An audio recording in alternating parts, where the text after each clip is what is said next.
Peugeot 308, as they say, CC. Problem, the roof won't close. Yes, let's see what's causing it.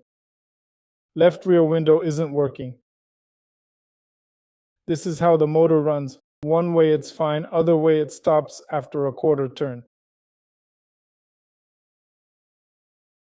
Likely the motor control unit. Did you know Peugeots are eco-friendly? Some body parts are made of wood. Mikhail says it's cherry wood. See, it's a special, not just any old piece of wood.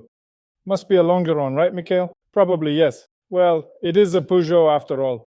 We've found all sorts of things, not Dr. I think it's a Longeron. We fixed the Peugeot 308 with a wooden Longeron. Now the roof works properly. What exactly was done? Replaced the entire window mechanism. Bad assembly caused system-wide issues affecting the roof. Now everything's working.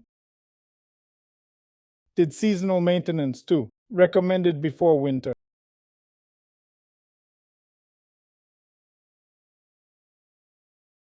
Don't break down, even with a French car.